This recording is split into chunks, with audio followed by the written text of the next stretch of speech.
Can Dan Mullen create another star quarterback for UNLV?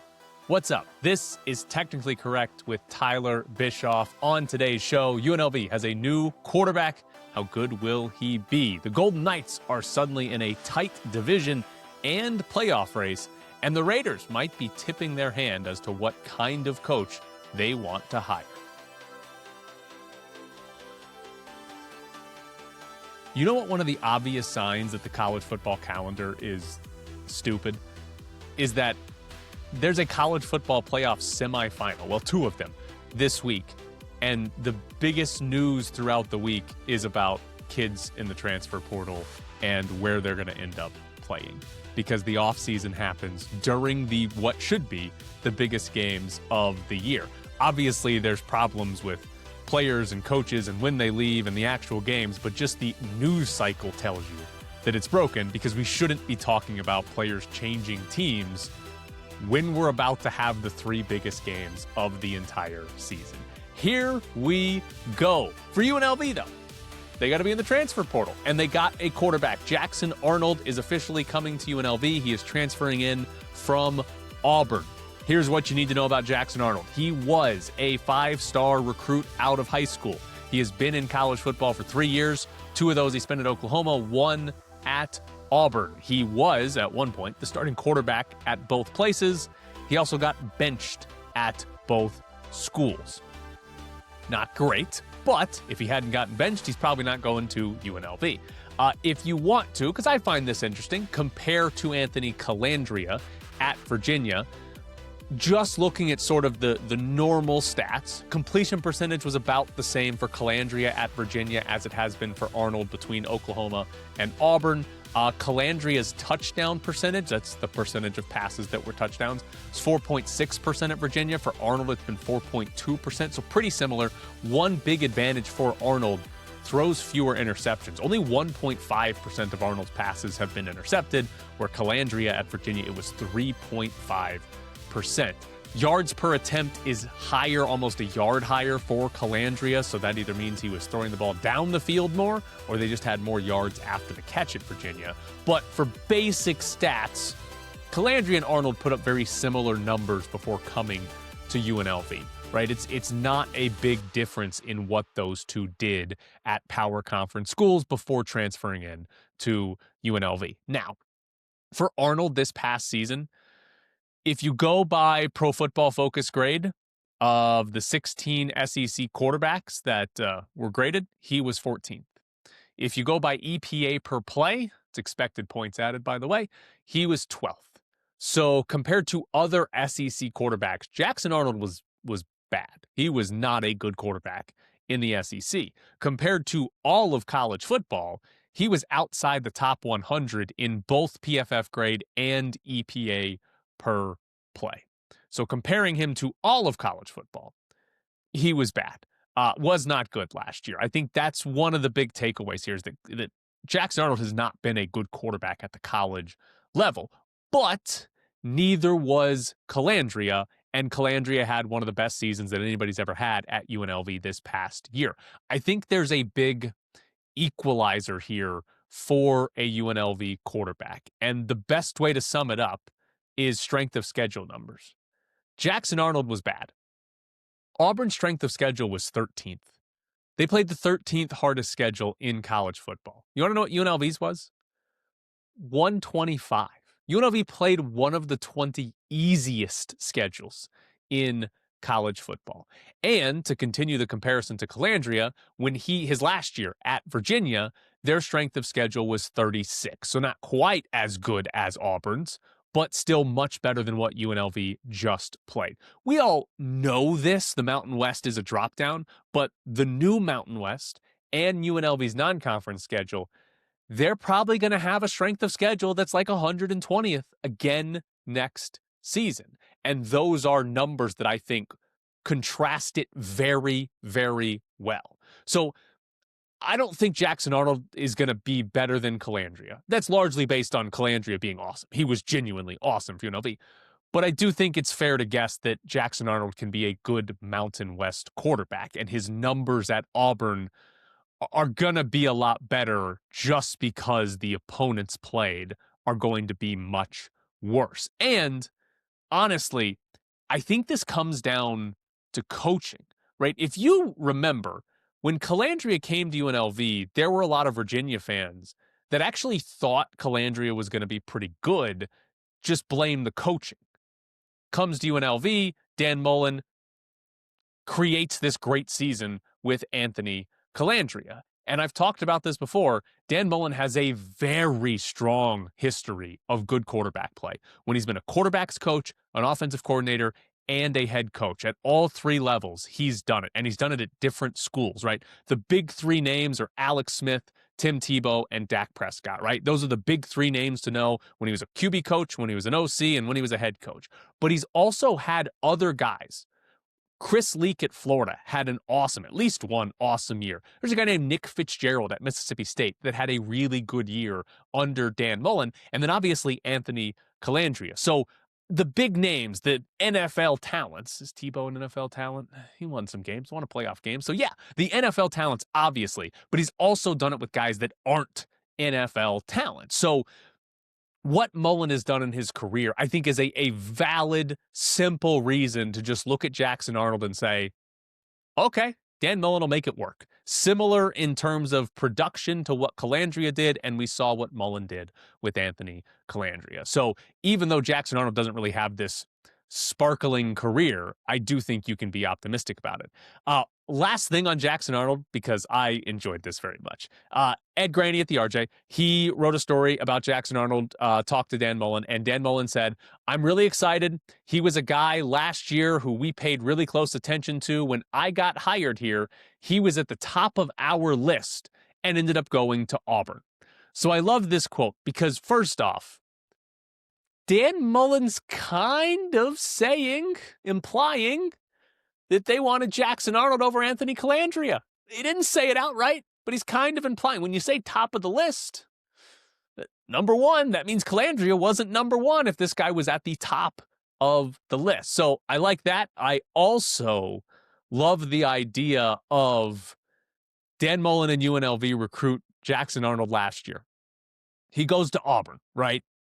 No brainer. You're going to be the starter at Auburn or the starter at UNLV. I know where I'm going, right? But he goes to Auburn. He gets benched. He's not very good. And then he's back in the transfer portal. Did Dan Mullen say, hey, we're still here for you? We know you're not good enough in the SEC, but we're here for you. Come on down to UNLV. We tried to tell you to do this last year. We were right. Come on down. We're still here for you. I just love the idea of like, yeah, we wanted this guy last year. He went to Auburn and was terrible. We got him this time. It's a great quote from Dan Mullen to imply a couple of things from. Now, one other thing on college football, because I enjoyed this story from The Athletic this week. They put together a story trying to give us all a good idea of how much players are getting paid in college football. Obviously, the transfer portal is creating a ton of player movement, and now with revenue sharing, schools don't have to go through NIL to pay players. They can do it directly. NIL is still a part of all of this, but schools can pay players directly. So The Athletic, but none of those numbers are public. Some get reported, but those numbers aren't actually public. So we don't know for sure how much all of these different players are getting paid. But The Athletic talked to coaches, they talked to agents across the country to try to put together sort of these ranges of how much these players are getting paid. And for example, at the Power 5 level, Power 4 level, the quarterbacks are getting paid between $1 and $4 million. That's the normal range for a quarterback. Now, if you've paid attention, Brandon Sorsby, who's going to Texas Tech, is reportedly getting $5 million. Trinidad Chambliss, his agent recently said that top transfer quarterbacks can get $7 million. So obviously there's going to be guys that get more than that, but the typical range for a power conference quarterback is apparently $1 to $4 million. The next most important positions just by pay, offensive tackle, defensive end, defensive tackle, and wide receiver, all of those positions were sort of in the $500,000 as sort of the floor and $2 million as kind of the ceiling there for those positions, which is interesting because that's kind of right in line with how the NFL tends to pay positions. Quarterback gets the most, and then we see defensive ends, offensive tackles, wide receivers tend to get the next most amount of money, and then some defensive tackles will jump in there as well. The cheapest positions again, similar to the NFL, center, guard, and linebacker. So those are mostly the cheapest positions in the NFL. This is not counting kickers and punters, obviously.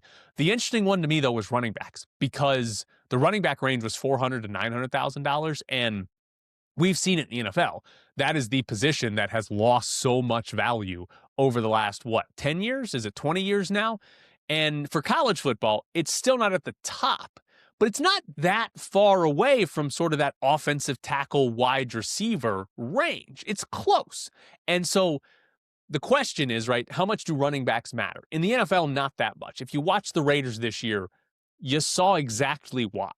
You have to have a good line to have a good running back. So having a good running back is not that important for an NFL team. It's the most interchangeable position in the league. But in college, I think they probably matter more.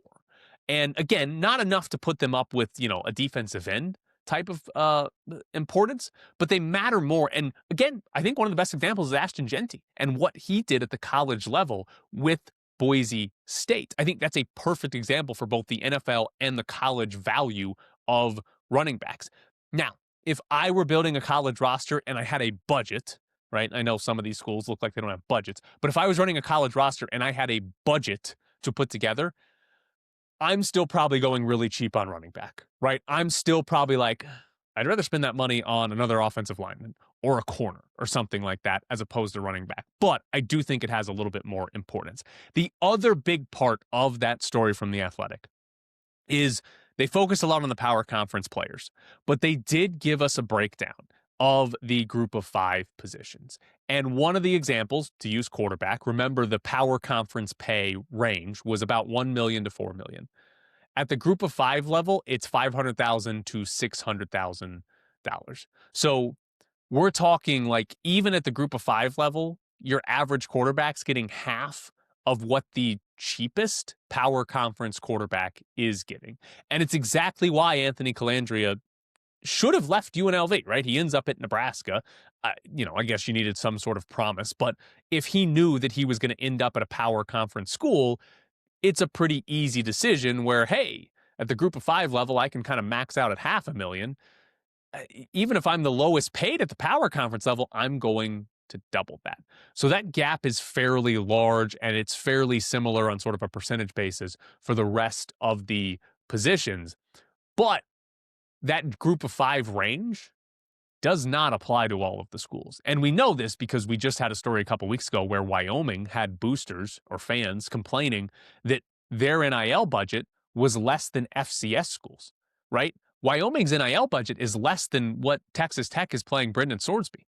Their one quarterback's making more than all Wyoming athletes. So the Athletic did have in there that a lot of group of 5 players, even starters, the floor is 5 figures, that they're going to be making $30,000 in NIL money, not anywhere close to this $100,000 that a lot of players might actually be making at the group of 5 level. So there's the disparity between the power conference and the group of 5, but there's also disparity between the group of 5 and the bottom of the group of 5 with a school like Wyoming.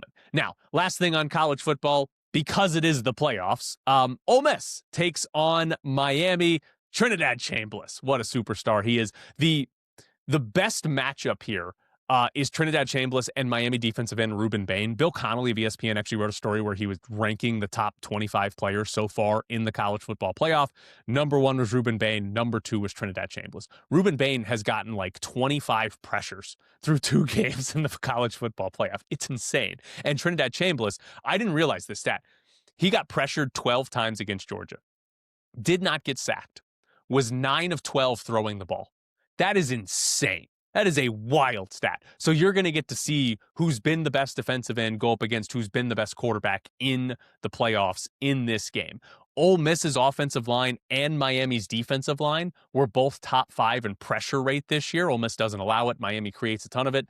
And Trinidad Chambliss has a very high EPA per play when scrambling because, again, he can throw the ball. He keeps his head up and throws it, but also can make some plays with his feet. Miami, meanwhile, does not allow very much in terms of quarterback scramble. So that's probably the biggest matchup, or at least the most star-studded matchup. On the other side is very interesting because Ole Miss is the only team left without a great defense, right? If you go by EPA per play, it's Oregon 5, Indiana 4, Oregon 5, Miami 7, and then Ole Miss at 27th in defensive EPA. That's not bad, right? 27th best defense is a good defense, but it's not exactly win the national championship good. However, Miami has the worst offense of any team left, right? Like they certainly are below Indiana, below Oregon, and below Ole Miss in any efficiency rating you look at for offense. So we're going to get sort of this star-studded strength on strength when Ole Miss has the ball. And then we're going to get, weakness is a bad word to use because it's still a good old Miami offense, still a good Ole Miss defense, but it's not, again, national championship level good. We're going to get weakness against weakness. Interesting part for Ole Miss, if you go by EPA per play through the first 9 games of the year, they were not good. They were pushing 40 in EPA per play. The last 5 games of the year, they're in the top 20. They're close, I think it's 16th or whatever it is. So they've actually been much better late in the season on defense than they were throughout the entire year. And then on Friday, we're going to get the showdown between probably the best 2 teams, Indiana and Oregon, at least that are left. Again, by EPA per play, they're 2nd and 4th in the country, and they just beat number 1 and number 3 by EPA per play. This is a rematch, and here's what's interesting to me about this rematch. Oregon lost at home to Indiana this year. Only loss of the season for Oregon. Oregon had its worst offensive game of the year by EPA per play. Worst offensive game easily this season. Indiana's defense was very, very good.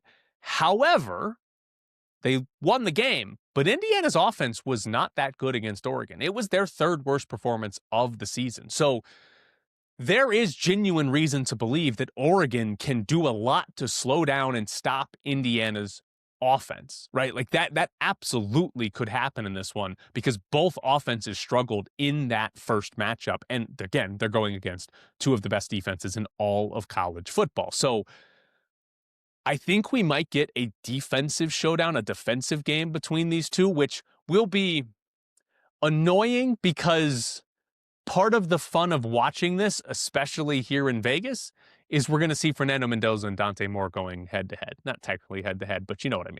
Right? Like this is like, the number 1 and number 2 quarterbacks in the draft play each other. We get to make as many generalizations as possible for these 2 quarterbacks in the same game. But I kind of think we're going to get a low-scoring game. Right? Like I think we're going to get something like 21-17 or something like that, where there's a few good plays, but mostly it's going to be like, those quarterbacks weren't that good. We really want to draft one of these guys number 1 overall? We'll see, but that's my expectations for these playoff games. Also, important note, no show tomorrow because I'm going to Ole Miss in Miami. Driving down to Phoenix to go watch Ole Miss in the semifinal. If you're unaware, I went to Ole Miss. So will not have a show on Friday. You're getting one today, though, but will not have a show on Friday as I will be coming back from what is hopefully an Ole Miss win to put them into the national championship game. Before we get to Pitch Outs Briefs, want to mention my Patreon is up. Patreon.com/technicallycorrect with Tyler Bischoff. If you want to support the show, that is the place to do it. We're going to have extra content, bonus content there. So head to Patreon, Technically Correct with Tyler Bischoff. It'll also be in the in the description on YouTube or even on the podcast on Apple or Spotify or wherever you're listening. So head to that Patreon if you want to support the show.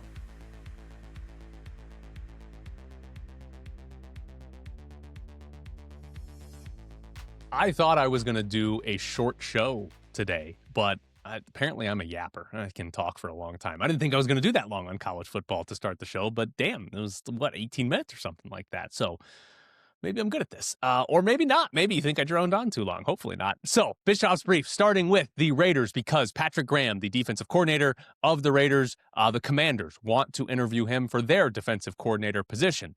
The Raiders have not actually fired the staff that worked under Pete Carroll. And John Spytek, when he talked to the media earlier this week, was asked specifically about, hey, what's happening with the assistants? Even was asked, are you going to allow them to interview for other jobs? He refused to answer that question. Just said, no, I'm not going to answer that. So I would have to imagine they're going to let Patrick Graham go interview for the defensive coordinator position? You don't have to let them if it's a lateral move, but I'd have to imagine they will. They don't even have a head coach right now. The interesting part on Patrick Graham, he has been the defensive coordinator for the Raiders through now 3 different head coaches. He initially was here with Josh McDaniels, then Antonio Pierce, then Pete Carroll. So he has stuck around a long time. Like, you talk about consistency. This is it. This is the only guy. It's Mark Davis, and then it's Patrick Graham. That's your seniority levels for the Raiders. So probably, I'd assume he'll be gone this time around and might have an easy time landing a new defensive coordinator position. The Golden Knights are back tonight against the Columbus Blue Jackets. Here's some fun standing numbers for you. 6 teams in the Pacific Division have between 45 and 48 points. Golden Knights are leading the division at 48, but that is not a big gap between 1 and 6 in the division. There's also only one team in the Pacific with fewer wins than the Golden Knights. Vancouver has 16 wins. They're in last place. The Golden Knights have 18 and are in first place. Everyone else in the division has 18 or more wins. Those loser points are huge for the Golden Knights. 12 of them, the most in the division. So those are coming through in a big way for Vegas. Also, playing Columbus. Columbus is last in the Metro division, but they're only 4 points behind Vegas, too. So, like, the Golden Knights are leading their division, but there is not a big separation between the Golden Knights and not the bottom of the NHL, but sort of that second from the bottom tier. It's not a big gap right now. Golden Knights will probably play around 500 hockey because that's what we've seen most of the year, a little bit above, but they just had a 5-game losing streak. Any sort of 5-game stretch that's winning or losing could be significant. You win 5 in a row, you get a gap, and you should be in good shape. You lose 5 in a row, and all of a sudden, Edmonton, Anaheim, LA, San Jose start to pass you, and you start to find yourself in some rough shape.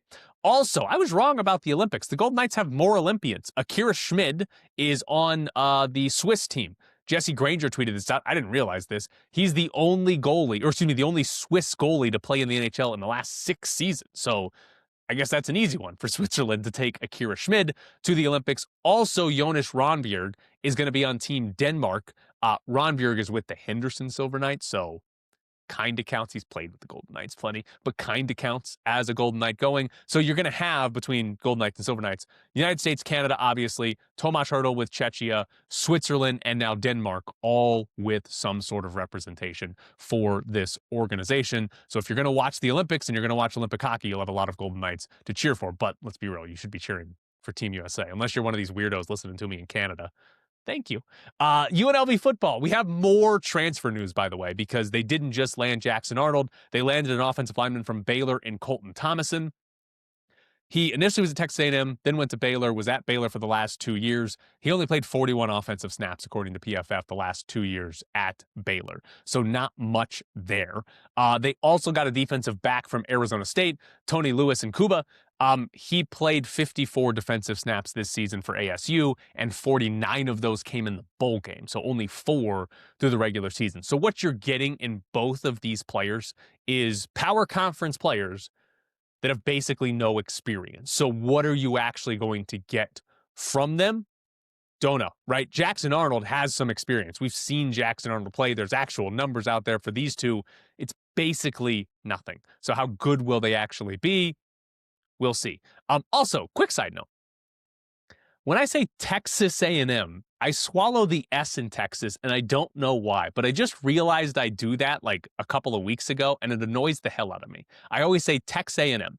Like, I don't know why, but I swallow the S, and I've heard it from other people on TV. I don't know what's going on, but we need to learn how to say Texas A&M because I have to mentally think before I do that. Couple of more things in Bischoff's briefs. Ty Simpson is going pro. He is QB3 in the NFL draft behind Mendoza and Dante Moore. At least that's what the expectation is. I thought for the first half of the college football season, Ty Simpson was the best quarterback in college football. He fell off very hard in the second half of the season for Alabama. But I thought we were 6, 7, 8 weeks in, and I was like, Ty Simpson's the best quarterback in the country. Is he a first-round pick? Probably not, but teams love their quarterbacks. Jackson Dart snuck into the first round last year.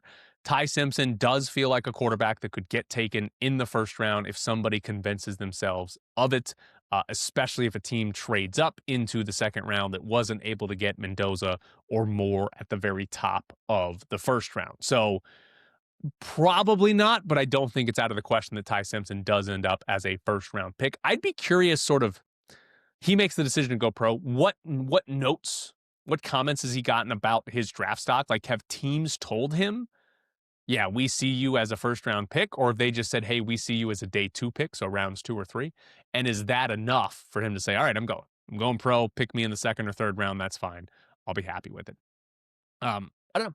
We'll see, but I think he's going to be an interesting one to watch. Last thing in Bischoff's briefs, Tua wants a fresh start. So, story to ESPN from the Dolphins at the end of the season, I should say, for the Dolphins. He was asked if he wants a fresh start, and Tua said, that would be dope. I would be good with it. I've told you before on here, the Raiders should be open to trading for Tua, and not because they should want Tua to ever play a snap for them. It's to get draft picks. The Dolphins can't really cut Tua. The dead cap hit, if I remember, is like $90 million if they cut Tua. It's an insane number. So the only way that he can get a fresh start, the only way Miami could get out of any part of the contract is to trade him. And the dead cap hit is significantly lower if they trade him. The Raiders have the most cap space in the NFL. Now, it's important to note, they're not taking on a $90 million cap hit. It would be split between the Dolphins and the Raiders. But the Raiders have the most cap space in the NFL going into this offseason. They can absorb a big contract and get a draft pick for doing so, right? Imagine if the Raiders were able to get a second-round pick to take the Tua contract, right? He can come in and be the backup to Fernando Mendoza or whatever. I see people saying they should have Mendoza sit behind somebody. Shut up. But he can be the backup to Fernando Mendoza, and the Raiders get an asset that will help them in the future. And then Tua, you could cut him after 1 year. If everything's fine, you can keep him for a second year. Because again, we heard it from SpyTech, the goal isn't to just go out and win 10 games this upcoming season. The goal is to build this for the future so they can be good for a while. It doesn't matter if you're paying Tua a bunch of money over the next 2 years because you shouldn't be worried about spending as much money as you can in free agency. You should be worried about getting young, good players. Trading for Tua, which nets you a second round pick, helps you get one of those good young players with whoever you draft in the second round. So they should consider it. I don't know if I would actually do it, but it should absolutely be a consideration for the Raiders. That is it for Bischoff's Briefs. Coming up next, we're going to get into the Raiders because they're interviewing a bunch of coaches, and I got one special thing for you on team nicknames.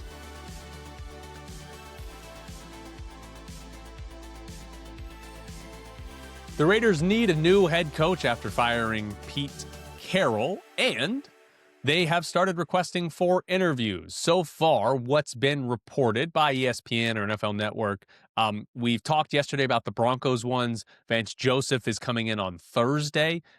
Davis Webb, the quarterback's coach with the Broncos, apparently interviewed on Wednesday. Today, Chiefs offensive coordinator Matt Nagy is coming in for an interview. And then on Friday, Seahawks offensive coordinator Clint Kubiak is potentially going to interview. I know Ian Rappaport said that Clint Kubiak had a bunch of requests, and they might all be on Friday and Saturday. The Seahawks have a bye, so do the Broncos. So helps for those two that they can come in and do this. Also, I guess helps for Matt Nagy because the Chiefs didn't even make the playoffs. But 3 of those 4 names are offensive-minded. 2 OCs and 1 quarterback's coach. I like that direction. I don't know how many times I can say this. I'll probably say it on every show until they hire a coach. Kubiak would seemingly be the best, or best maybe is not the right way to put it, the most obvious offensive-minded coach to go and hire. It seems like somebody is going to hire Clint Kubiak this offseason. Doesn't mean he's the best, but it seems like he's sort of at the top of the list when it comes to offensive minds.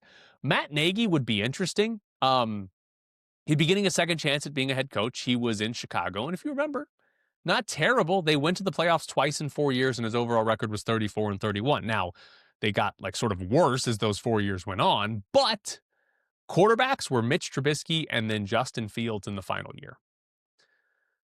The Raiders drafting first overall hope they get a quarterback that's better than Trubisky and Justin Fields. And if they do, maybe Matt Nagy can be a play caller that actually does something with a good quarterback. Again, had decent seasons with Mitch Trubisky there. So I think 12 games was the most he won in a season with Mitch Trubisky. So Matt Nagy, an interesting one from that regard. I like the idea of hiring the offensive-minded head coach, pairing it with Fernando Mendoza and saying, you guys, you got 3 years, give us a great offense. That's would be my sort of priority if I were hiring the next Raiders head coach. That would be the play. We'll see if that's how it actually works out, but that would be what I would do, and the Raiders somewhat appear to be going in that direction. Now, one of the interesting parts of this offseason is the Ravens firing John Harbaugh and what that means for the rest of the league, or at least the rest of the teams that need new head coaches. Because if you go through these openings, now the Ravens, but Falcons, Browns, Giants, Cardinals, Titans, Raiders. Ravens is clearly the best job. I mean, that's the one that you walk into day one and know you're walking into a team that has a great quarterback and has a real chance to contend. I mean, if I told you this time next year the Ravens are the 1 seed in the AFC, are we going to be that surprised? I don't think so. That's the one job that's available that you can clearly say that about. The rest of these jobs, unsurprisingly, have questions at quarterback. And so if we're sort of stacking up these jobs against each other, the Ravens is obviously the best, right? If the Ravens and the Raiders both make Clint Kubiak their number one choice, unless the Ravens just don't offer him any money, it's almost impossible to understand how Kubiak would choose the Raiders over the Ravens. That's just the reality of this. The Ravens are probably going to get whatever coach they actually want this offseason because they're clear in a way the best job. But for the rest of them, which one of those is the best job to you? Because I don't know that there's a clear answer, right? Because if you view it just from the quarterback perspective, right? Giants have Jackson Dart. He showed some promise. He's going into year 2. Do you want Jackson Dart, right? If you don't like him, then no. But the Giants could be appealing because of that. If you, as a play caller, you're like, oh, I think Jackson Dart's pretty good. That's an appealing job because they have a young quarterback there. The Falcon situation is not great. Michael Penix, Kirk Cousins is apparently going to get released. Cleveland's a disaster, right? I mean, Deshaun Watson, Shedeur Sanders, and Dylan Gabriel, I don't know what you want. The Cardinals, what are they doing with Kyler Murray? Kyler Murray is probably better than a lot of the other teams' starting quarterbacks, but we've now seen almost a whole decade of Kyler Murray in the NFL, and it hasn't gone anywhere. So I don't know that that's appealing, and will he even be on the team? Maybe there's some intrigue with Cam Ward. The Titans were very bad, and Cam Ward was not good, but how much was his fault versus the rest of that offense? I think it's a valid reason to look at that and say, all right, that wasn't Cam Ward's fault, but do you like Cam Ward enough? I don't know. And then there's the Raiders, who have the number 1 pick in the draft. And so it's as simple as this. Do you think Fernando Mendoza is good? And I don't know if Clint Kubiak, the offensive coordinator of the Seahawks, or any of these other guys really know that, right? Like, I assume they're not scouting Fernando Mendoza during the season. So how can they have an opinion on that? But from a quarterback standpoint, and just a quarterback standpoint, you can argue the Raiders are the second best job behind the Ravens because they have the number 1 pick. And I probably would be a little more optimistic with Jackson Dart and the Giants than I would be with Fernando Mendoza and the Raiders, but it's close, and you can pretty much argue one way or the other and convince yourself.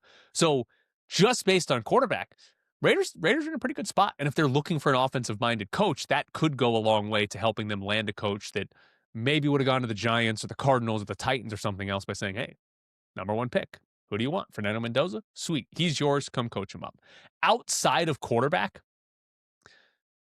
I'm curious sort of what other people and what other coaches, what do they value, right? Because these are some bad organizations, right? Like the Browns, the Titans, the Raiders. Those are like 3 of the worst organizations in the league. So like if you look at it and you're like, oh, the ownership part of this. Well, the Raiders aren't going to be high on anybody's ownership list. Nobody's coming to the Raiders because Mark Davis has been this great owner. But you're not going to the Browns or the Titans because they've got a good owner either. So ownership level is not good for the Raiders, but it's also not good for most of these teams, right? And Mark Davis is firing his coaches every other year at this rate, or every year at this rate. It's probably not good, but you do get the buyout, so it's not the end of the world there. The other big one that I think is against the Raiders, though, is the division. If you take the Raiders' job, and fortunately, it sounds like the Raiders understand they're going through a rebuild, so you're not going to be under pressure to win 10 games this year. But if you take the Raiders' job, how easy is it going to be to win your division? How easy is it going to be to finish second in your division? Because if things go well, 3 years from now, you and Fernando Mendoza are this hot offense in the league, you might have to win 14 games to win the division. Like 12 might not get you a division win.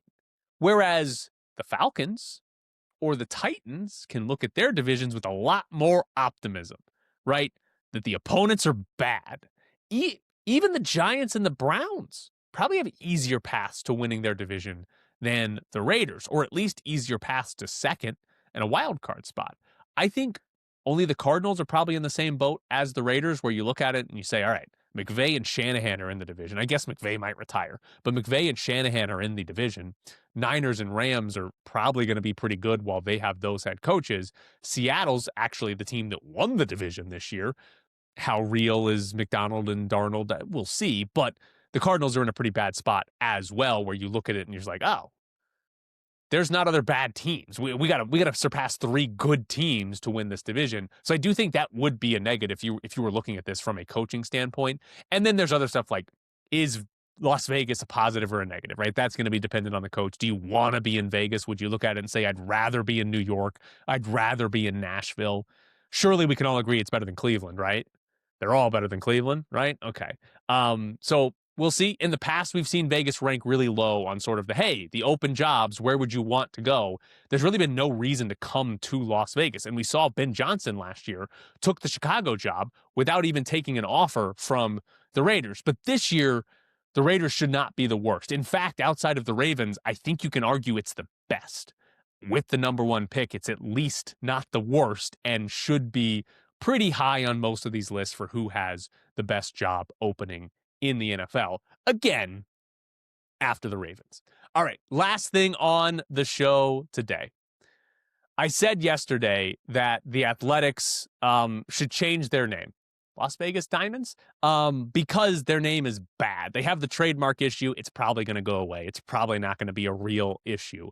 But it should be a sign. When the Trademark and Patent Office of the United States says, hey, your nickname is too vague, you should listen to that and say, oh, maybe our nickname sucks. Maybe we shouldn't be the Athletics anymore because that name's bad. So what I've done is I have compiled the worst nicknames in sports. And this was supposed to be a top 10. I managed to compile 11 because I couldn't count initially, but I don't want to leave any of them off. So we're going to start at 10 and we're going to get to number 1, the worst nickname in sports. We're actually going to start at 11. So at 11, it's the Chicago White Sox. Being named after a sock is dumb. It's dumb. It's a stupid article of clothing to be named after. The only cool thing about it is that they put an X in it. And they didn't even go with just the normal way you spell socks. They threw an X on there. The only cool thing about it. What's also worse is at number 10 is the Boston Red Sox. We've got 2 teams that did this. 2 teams are like, yeah, we're going to stick with socks. You be the white ones, we'll be the red ones, and it'll be cool from there. 2 of you decided terrible names. And then even worse, number 9 is the Cincinnati Reds. Did you know they used to be the Red Stockings? Which, guess what, is just the Red Sox with extra letters? And then they decided, we'll drop that. We're just going to be the Reds. So they're just a color? That's horrific. That's a terrible way to do this. At number, I already lost count. I think this is number 7. Number 8, the Cleveland Browns. Another color. It's a little bit better than the Reds because they actually named it after their first head coach, whose last name was Brown, which could be kind of cool, but it's a color, so it's not that cool.